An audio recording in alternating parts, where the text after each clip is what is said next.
All right. Well, hello, everyone, and welcome to this week's edition of the Silver Lining, COVID-19. Now is the perfect time for estate planning. This is our continued series that DBS is bringing to each of you, really focusing in on what you need to know as you navigate the uncertain waters out there. So with us today, we have back again Terri Getman from the DBS team. Good afternoon, Terri. Welcome. Welcome from the warm state of Arizona. Well, yeah, well, it's getting better in Minnesota. So slow but sure, right? Slow but sure. Yeah. Well, hey, let's jump into our topic. And you were with us just a couple weeks ago for our weekly webcast, and this time we're going to talk about estate planning. So. What changes have we seen recently that really set up the current environment, Terri? Yes, it's hard to believe that it's only been about 3 months, if you want to turn to the next slide, where these were some of our headlines. You know, we had hit the lowest unemployment in 50 years, I think it was, high consumer confidence. The stock market had hit an all-time high just short of 30,000. We did, of course, have a few items in between, like the Iowa fiasco with the primary vote there, the caucus. That may be the last time Iowa gets to do a caucus, I suspect. Of course, President Trump was acquitted. Kobe Bryant's passing away, and it certainly did look like, even with the impeachment inquiry, that President Trump was probably going to be heading towards a victory in the November election. And there was just this small headline that we would see relative to the coronavirus out of Washington in a skilled facility. And now today, everything is coronavirus. It's the pictures from, the New York City hospital. The Dow Jones Industrial Average went down 10,000 points in just like a little over a month. It is horrible.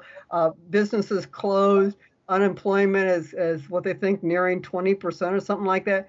And something I never thought I would see is like total lines in the grocery store totally empty. You go to the grocery store to find out what was there.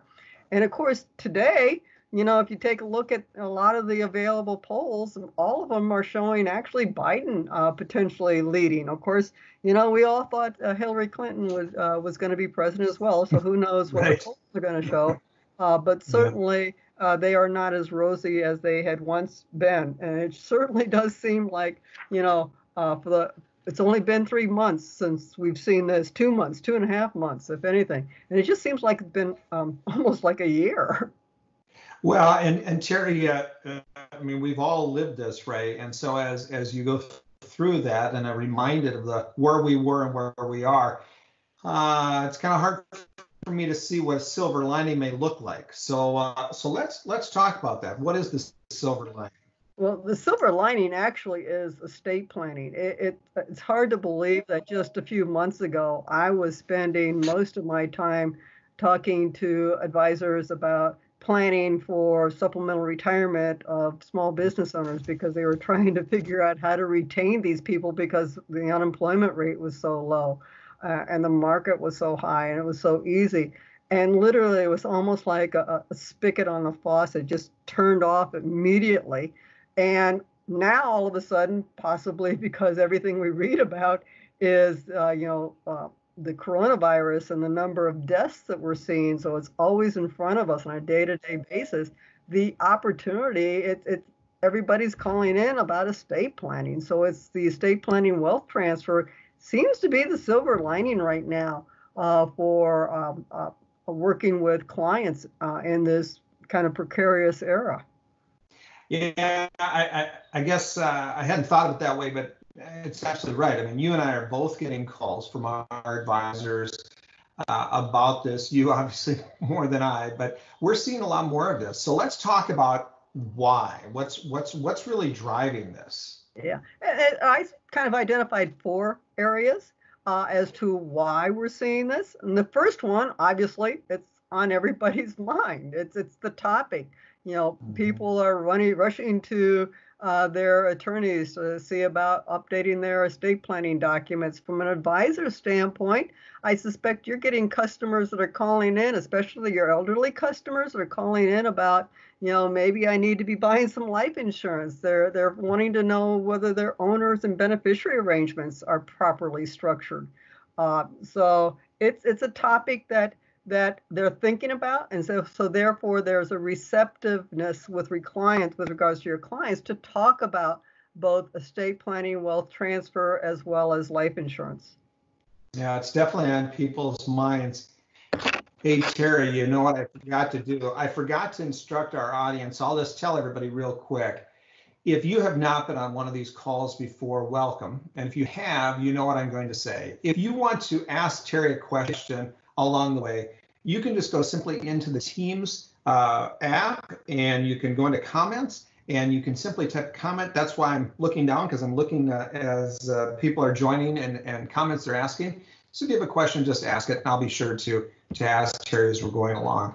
All right, so Terri, let's talk about, you said you had 4. Let's talk about your second why. Why are people talking about this? Is we are at a time period where the exemption rate is at an all-time high. The exemption amount is the amount that can be sheltered from federal estate taxes. And I just think back, 1982, when I graduated law school, the exemption rate had jumped from $175,000 to all of $600,000. And I was asked, what was I going to do now that estate planning is dead?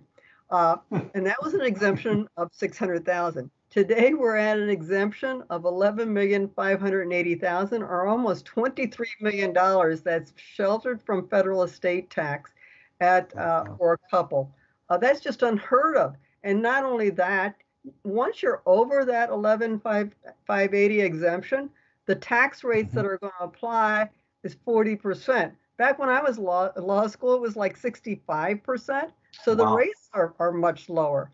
And then finally, something that has at least been consistent for forever is that when you die with property that you own, that property gets a new value to date of death value. And the reason that's typically referred to as step up in value, although it's technically not a step up in value, it's a basis adjustment.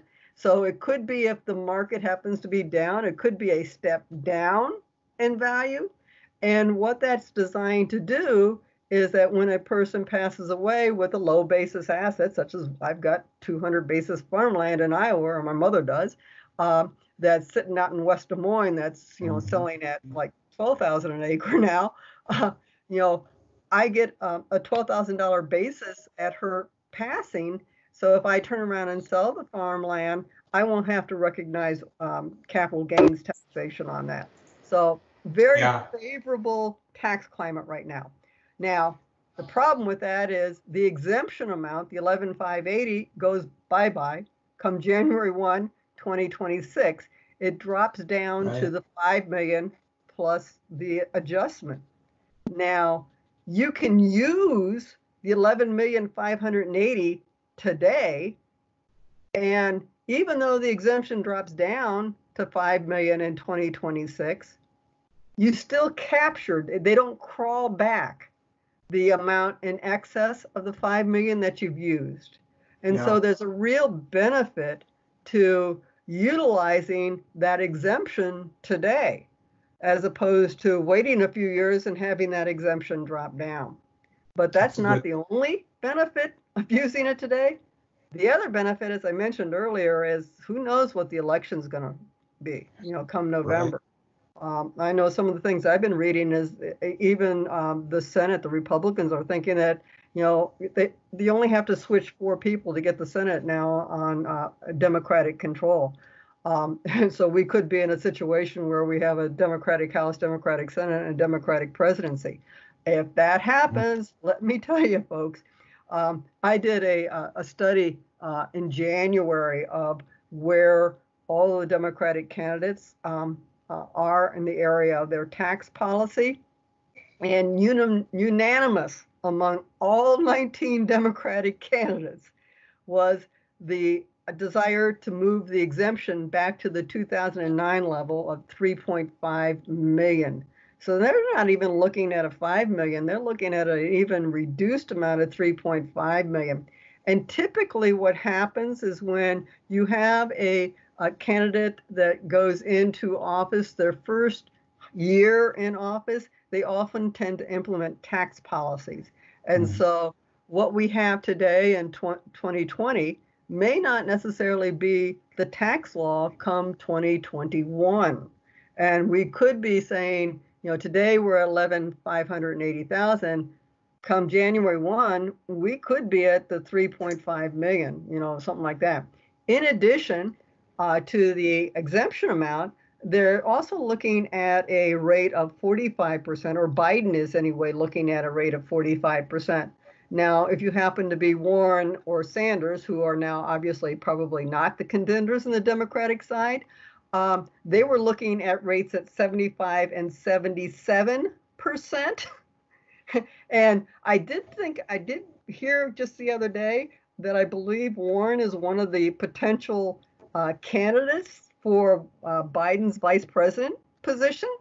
And of course, I've been hearing a lot about the desire, Biden's desire to work with the more progressive side of his Democratic Party. So who knows? The 45% is probably on the low side. It could potentially be much higher. But the other thing that a lot of people are not aware of is this basis adjustment. We're so used to being able to say when a person dies, they get a basis adjustment. And so therefore, if the survivors pay the, if they sell the asset, they won't have to pay any capital gains tax. Well, that's not the case for for the majority of the Democratic candidates. Most of them are in favor of absolutely eliminating the ability to get that basis adjustment at death.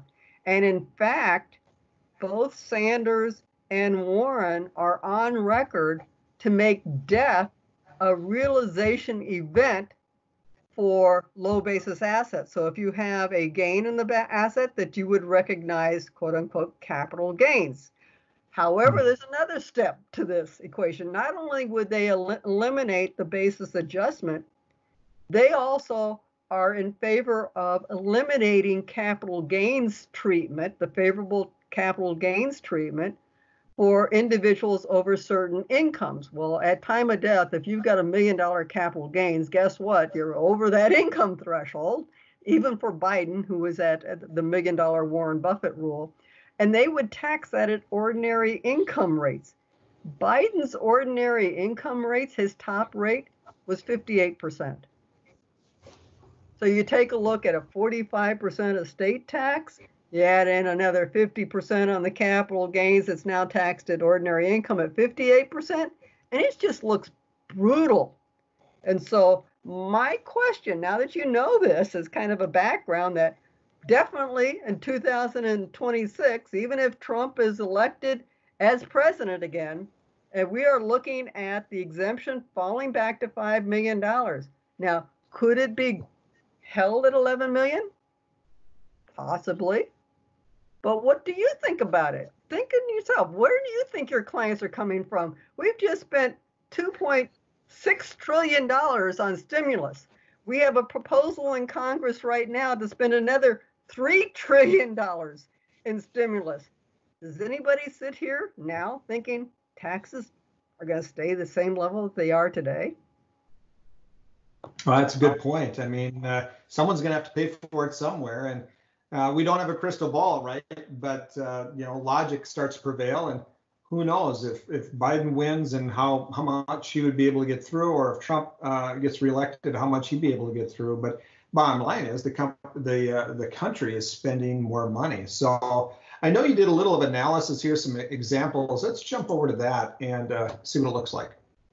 Yeah, it's kind of hard to see this from kind of a global standpoint. So what I did is I ran some numbers so you can see the dollars and cents. And I said, let's take an individual that's worth 25 million, certainly not an ultra wealthy individual, but fairly well-to-do.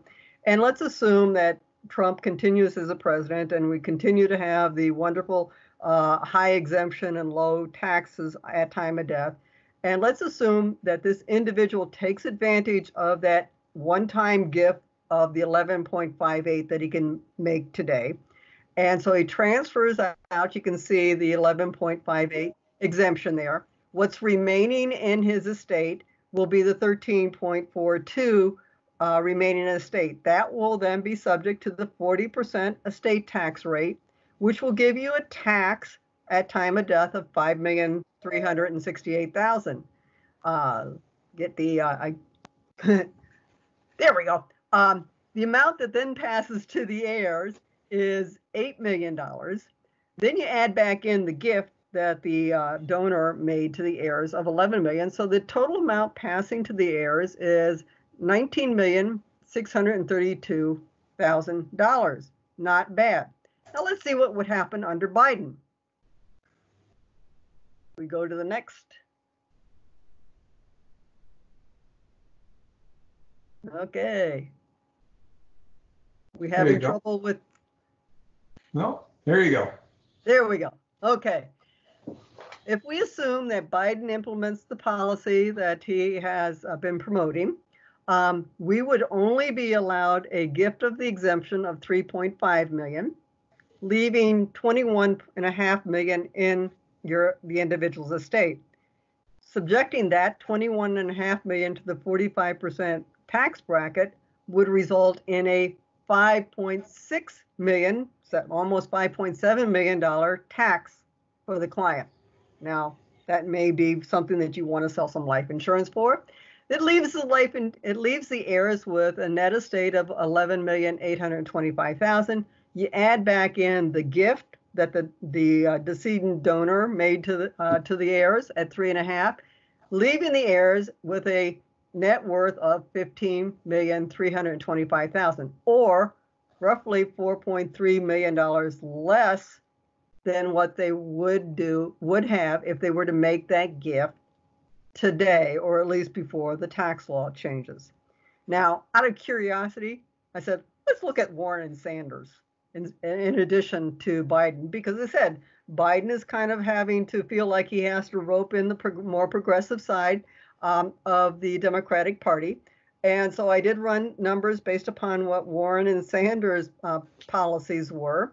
And you can see Warren, the one thing I want you to note here, of course, they all are at $3.5 million exemption. Look at Warren, so they all left $21.5 million in the estate. Look at what Warren, anything over $3.5 million, her marginal tax bracket is 55%. So it jumps from where it is today to 55.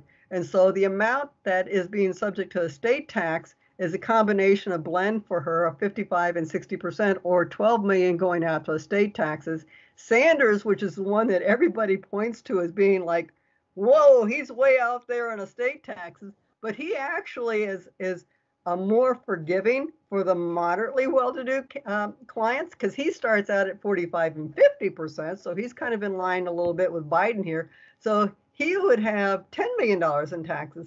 The net result is with Warren, there would be $7 million out of a $25 million estate less going after her death taxes, and $5 million if used under a Sanders system. So Biden, you've got $4 million less. Warren, you've got $7 million left. Sanders, you have $5 million left. But that's just looking at the estate tax. Let's take a look at what would happen. Yeah, hang on. I have one comment. So This is a person that's worth $25 million individually. Exactly. You know, if you had a person that was worth, say, 4 or 5 million, while the numbers would be different, they would still get hit with the impact in the non-Trump scenario, correct? They would, because anything over the 3.5 would, so you're looking at $1.5 million there, would be subject to, under Biden, a 45% tax bracket. So take your $1.5 million, multiply it by 50%, because they're going to add in some administrative costs, and voila, that's your taxes. Yeah, exactly. So I think that the point I wanted to make, because I got a couple questions here from the folks like, well, I don't know that I have somebody that's worth that much. Well, you don't have to have somebody that's worth 25 million. They can be worth, 10 million or 12 million. It doesn't take long for all of that to add up. And I think the point is, that as you're illustrating here, is the rules are changing. The rules are changing, and whether it's forced by a change in the leadership of our country, or either in the White House or in Congress, or it's forced by the need to generate more tax revenue, the rules are changing, which is why there's such an opportunity now for people to be thinking about planning. Exactly. And also don't forget, there's some of us that still live in states that love their taxes, like Minnesota, Washington, folks out in Washington state. Oh my gosh, you're about the only state that's worse than Minnesota. So you have in Washington state, anything over $1 million, you're looking at state of Washington taxes. In Minnesota, anything over $3 million.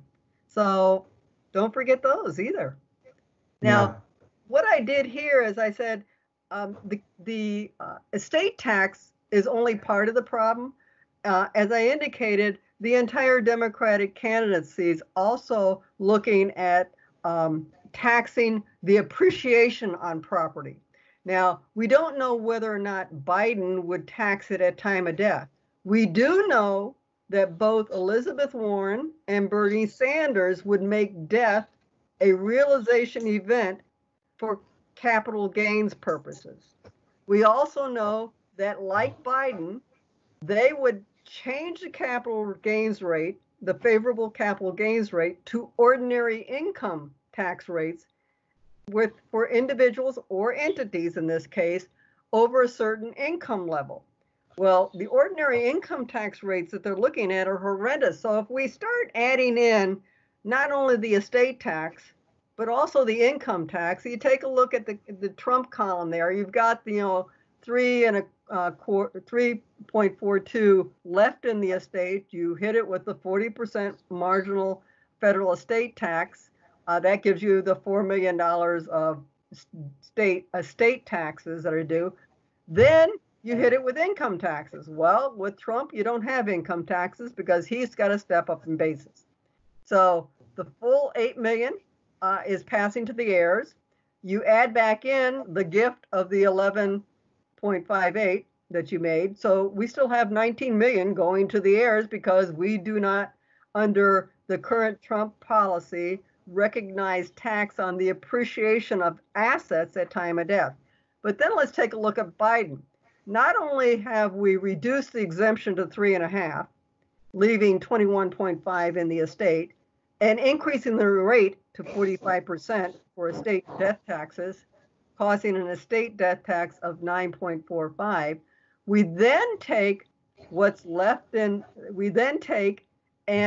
subject the appreciation of the asset to taxes. Now, we don't know when that's going to be for Biden. It may be at time of death. It may be when the property is sold.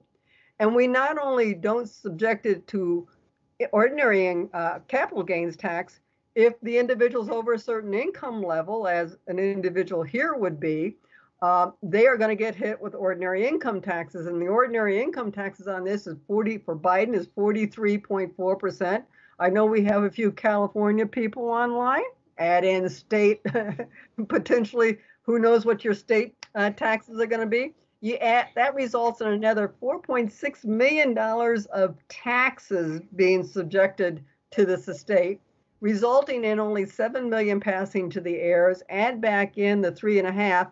So we now have a differential between what an heir under Trump's presidency would receive, which is 19 million, versus Biden, who's the more conservative one, which is 10 million. That's $8.7 million of difference. That's why it makes sense for those well-to-do clients to do gifting today. Now, look at Warren and Sanders. It's even worse there because their marginal income tax brackets are higher than what's being proposed by Biden. Again, who knows where the country may end next year, even under a Trump presidency, if he were to win again, because, certainly with all the stimulus money going out, I think most people are thinking we're probably going to see some tax adjustments sometime in the future. But the question is, Trump is definitely not looking at taking away that basis adjustment, that step-up basis at death.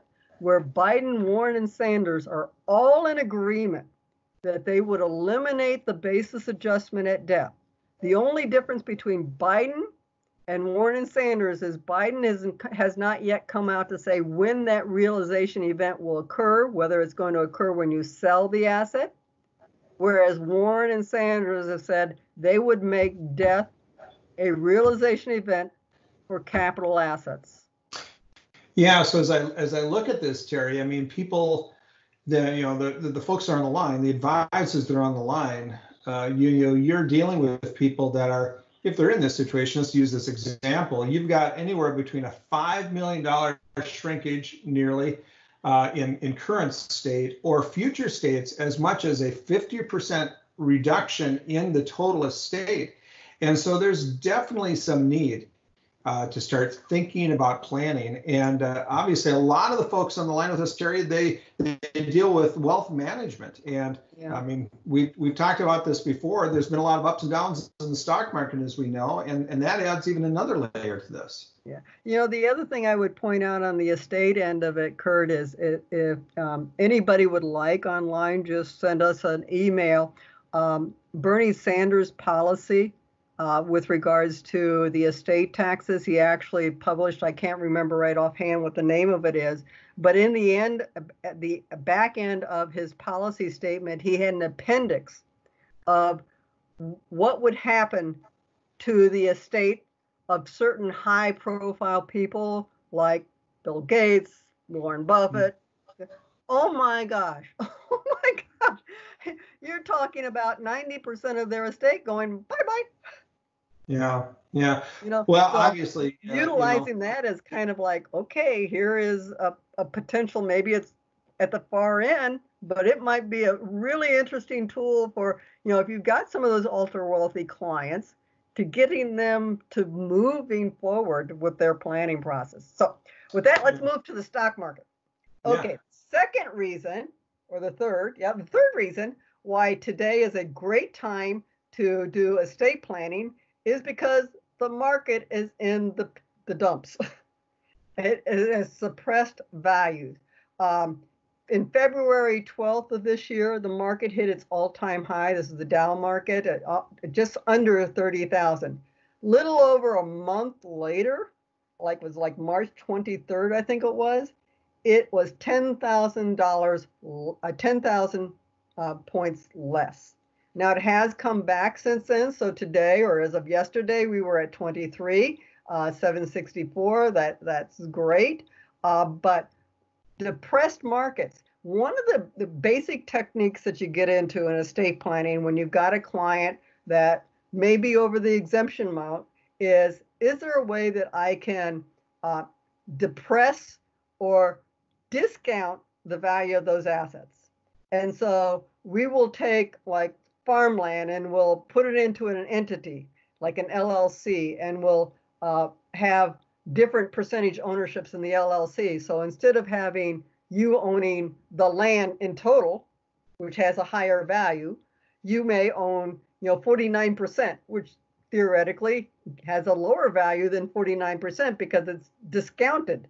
Now, here we have stock, we have investments. It's discounted back. So one of the techniques, frankly, that a lot of us online are probably doing is they're doing Roth conversions.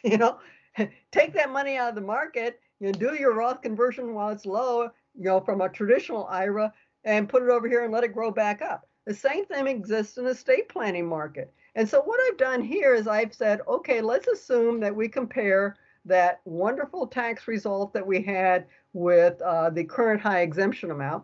And instead of transferring that asset when it was at the high point in the market, we make a gift when it's lower. And I assume that the market went down 20%, which is right at where we are today, basically, and that the individual transferred $11,580,000 as a gift. Now, technically, that individual is actually transferring more than $11,580,000 because it's probably worth more than that. It's just suppressed today by the market.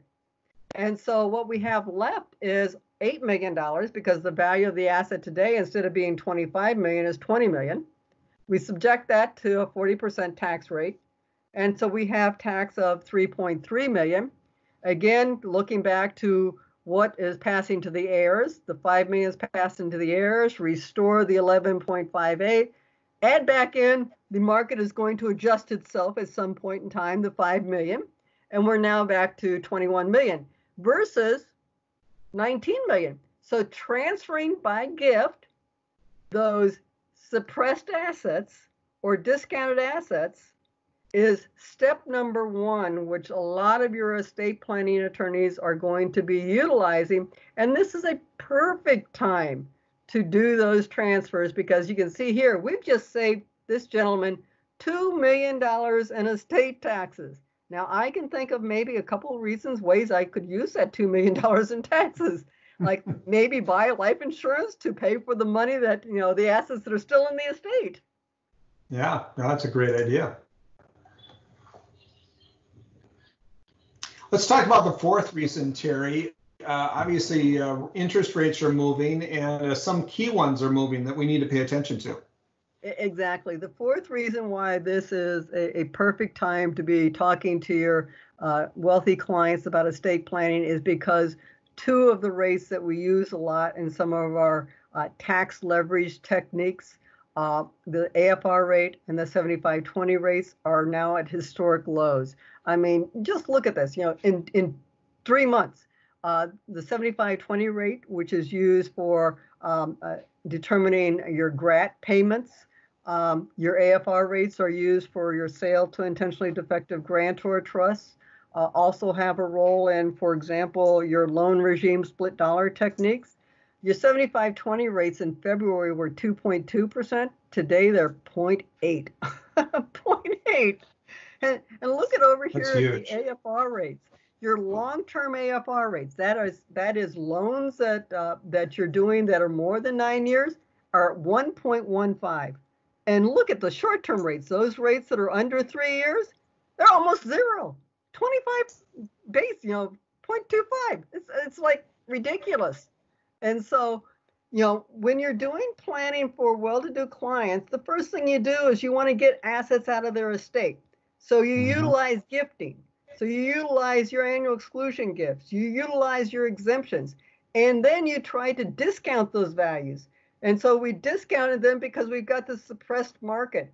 And then finally, what you try to do is you try to leverage that gift. And the leveraging of the gift utilizes these two rates. So what I'd like to do is maybe take an example of some of the techniques. So the next slide. Yeah, so let's talk. I mean, we get it that the rates are low, but walk us through again why lower rates are important. Yeah, these rates are important because they are utilized in using leverage gift techniques. The lower your interest rate is, the more you're able to transfer out of an individual's estate.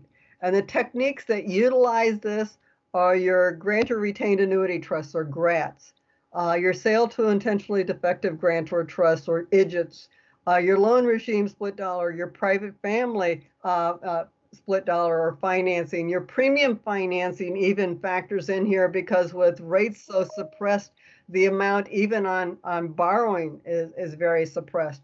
All of those lead to being able to transfer significant amounts of money for very small gift tax costs. And I'd like to show an example of the grantor, just one of them, the grantor retained annuity trust, what we mean by that, because I think it's more helpful when you can visually see an example of it. Yeah, I'll switch to that in just 1 second, but this isn't part of the scripting, but the thing that I find interesting, Terry, is I'm noticing in just the activity that we're monitoring at DBS, in my couple of years here, I'm seeing way more, a significant amount of premium finance and private financing cases that we're working on now. And I believe a lot of it is being driven by wealthy folks, $5 million in net worth or higher. They're stepping in saying, wait a minute, these rates are low. I better take advantage of it. And I assume you'd agree with that. Absolutely. I've already had two cases, brand new cases this year, where clients, we're talking billionaire clients, are coming in and already have, 100 plus, 100 million plus life insurance on books, that are wanting to buy another 100 plus $1 million of life insurance on the books. Yeah. And unfortunately, in some of those situations, there are, not only because of the crisis that we're having with the pandemics, in certain ages, but there are capacity issues that you even get into. But, when you've got billionaires wanting to buy a few $100 million of life insurance, this is telling you estate planning, Yeah. not just for them, but for everybody, is absolutely important right now. For everybody. And, I would say if anybody has cases that they're thinking about, it's important to talk to us first, because navigating how to do a case, to understand how to handle capacity and the underwriting limitations that are out there, it's important that we get our chief and Terri and others involved very early on. So make sure you reach out. All right, Terri, I know you want to get your example. I'll put the example up here. Here you go.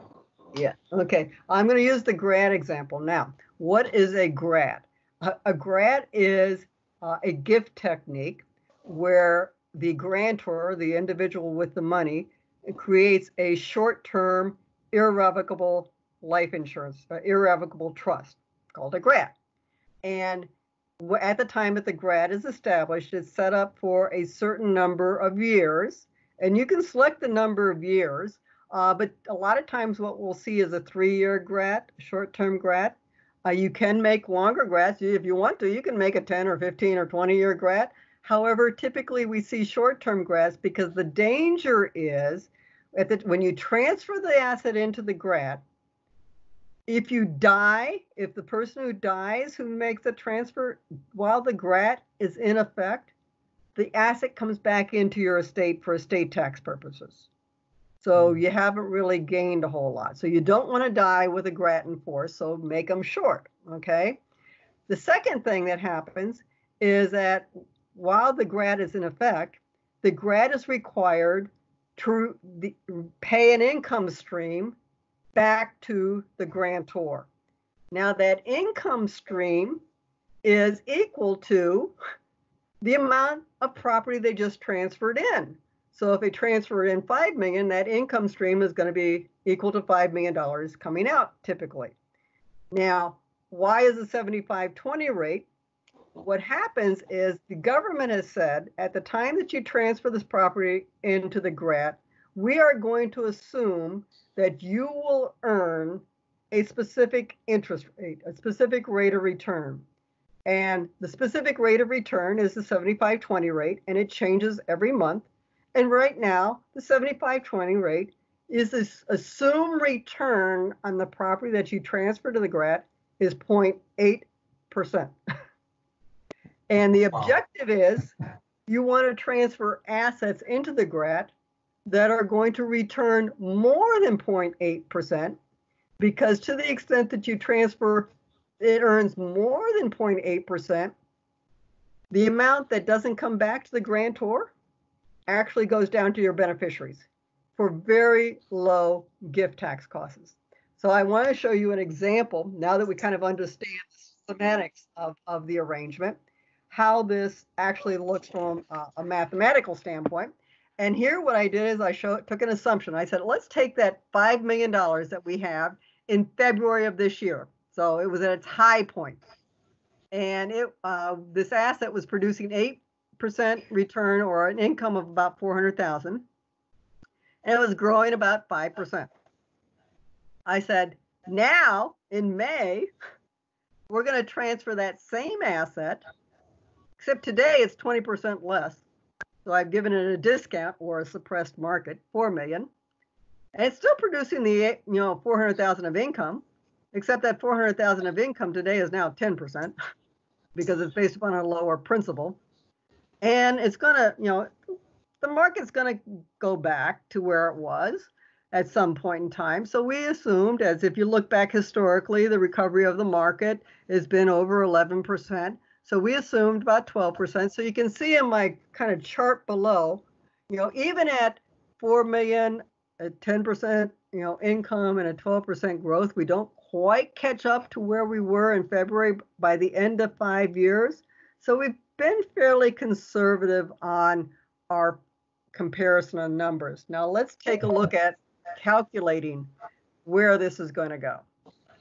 And I'm going to first of all look at the assumption we are going to set up a 5-year GRAT, and we are going to transfer $5 million into that GRAT because we're going to do it in February of this year when the AFR rates were at 2.2%.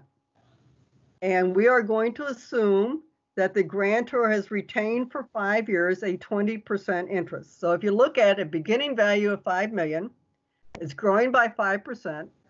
It's kicking off, the income of 8%.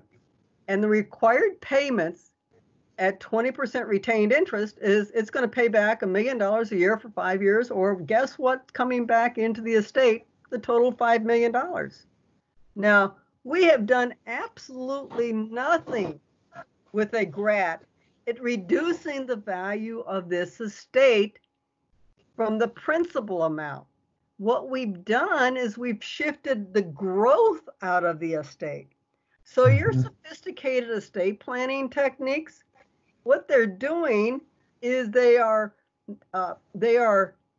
having the assets stay in the estate. They're moving all of the appreciation out of the estate.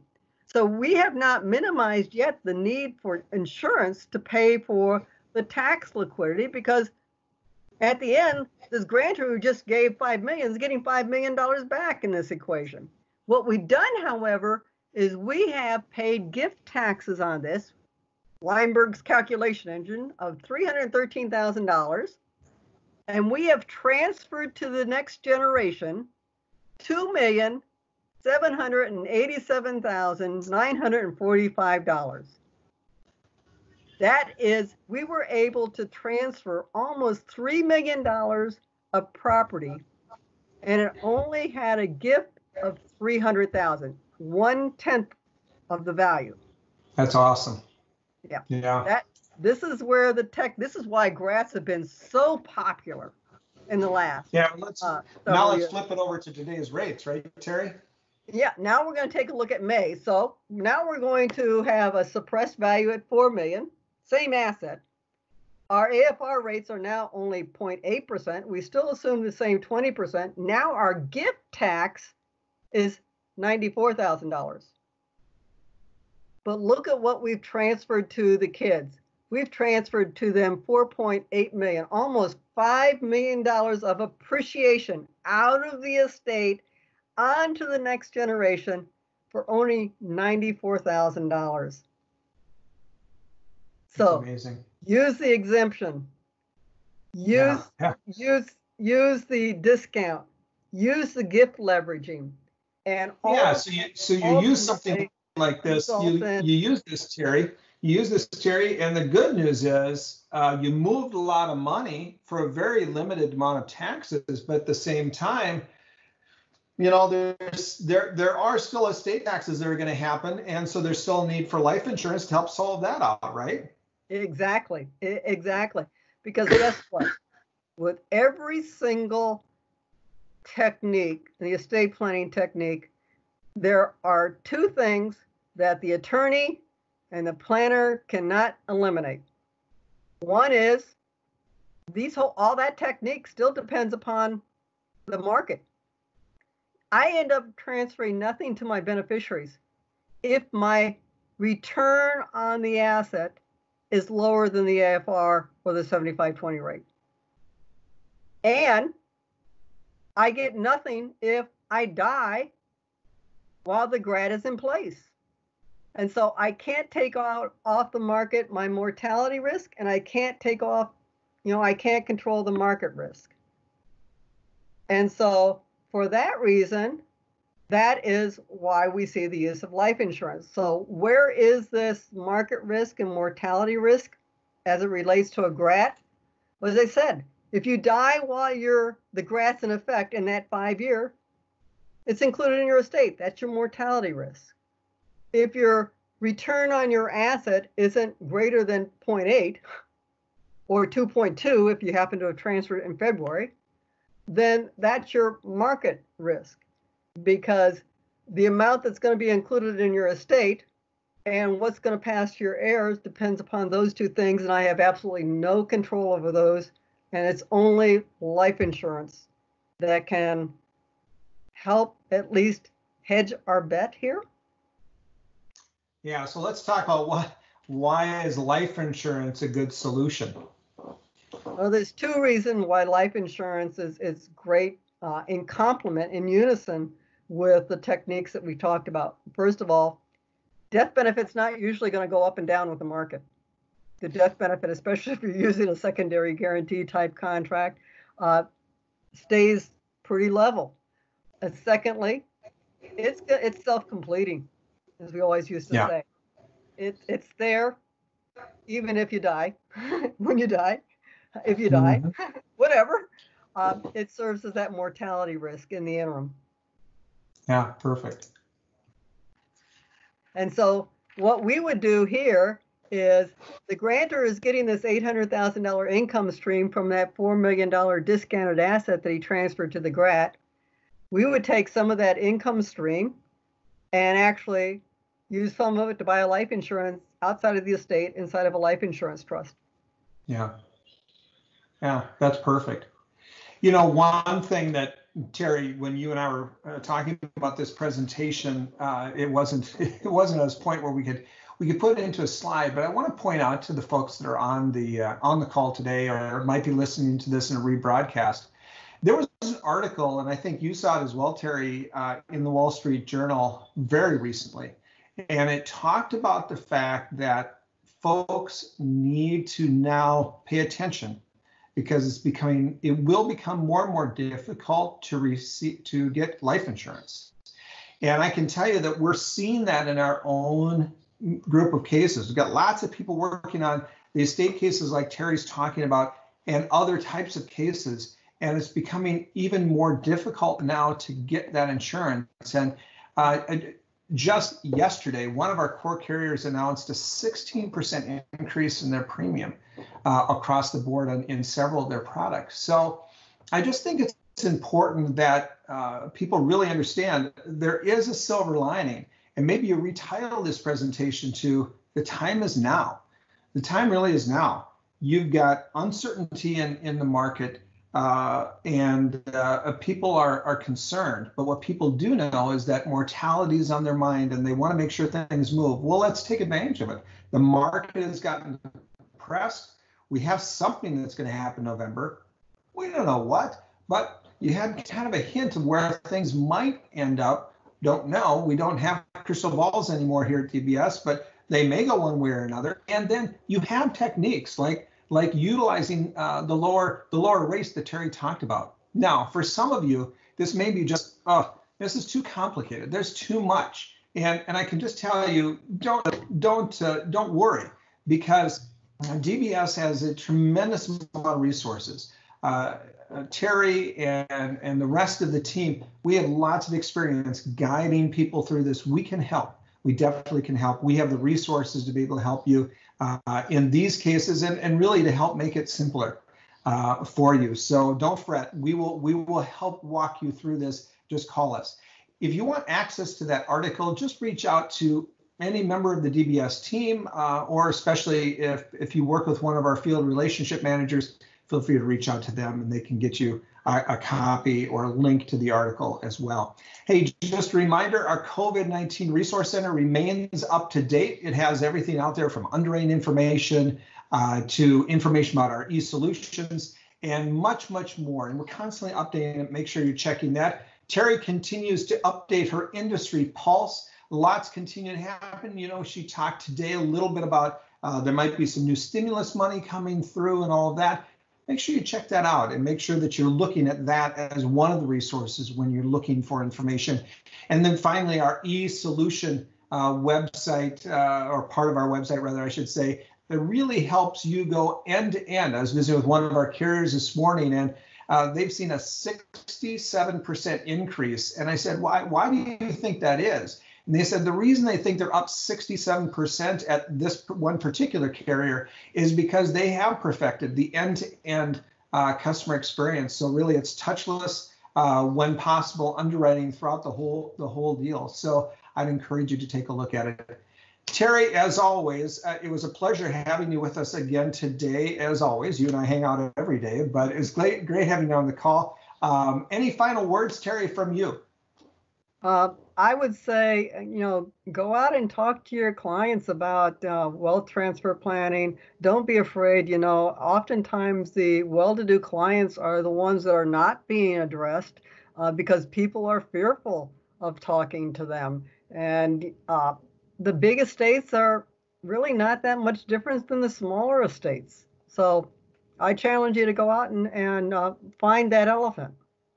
Yeah, that's great. Hey, don't hang up yet, because I want you to see this. Next week, we are going to have a tremendous new type of webcast. We're bringing in our first panel, and the panel will be dynamic. It's called Underwriting in the Current Environment, Different Perspectives. And you can see that we will have our very own Lori Walker is going to be on, and she's our chief underwriter. You've heard her on some of our previous webcasts, so it'll be great to have Lori back. But Jordan from Lincoln will be on, as well as Eric from Hanover Re. So you're going to get the BGA perspective, you're going to get the carrier perspective, and you're also going to get the reinsurance perspective. I expect it to be a very good session, and we look forward to having all of you with us next week at this new time, 1 o'clock Central Time. And as always, thank you for your business. Stay well and be safe. Thanks for joining. Thank you, everybody.